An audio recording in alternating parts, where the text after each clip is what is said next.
अस्सलाम वालेकुम व्यूअर्स, और दूसरे टीम की जाने से तमाम अहले इस्लाम को रमज़ान शरीफ की बहुत बहुत मुबारक हो। और चलिए आज की वीडियो को शुरू कर लेते हैं और जान लेते हैं कि आज का नाम क्या है और इसकी तफसीलात क्या है। व्यूअर्स, आज का नाम है समन। इंग्लिश में इसके स्पेलिंग बनते हैं SAMUN। जिन्स लड़की है, ज़बान है फारसी और इसका मजहब है मुस्लिम। मायनी है इसके चंबेली। तफसील है इसकी समन फातिमा, समन खतीजा।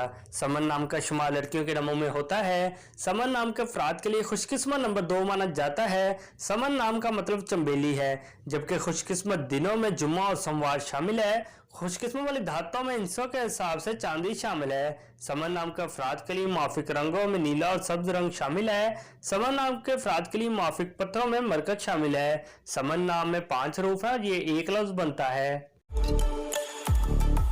अपने नाम का मीनिंग जानने के लिए कमेंट बॉक्स में लिखिए, चैनल को सब्सक्राइब कीजिए, वीडियो को लाइक और शेयर कीजिए। Thanks for watching.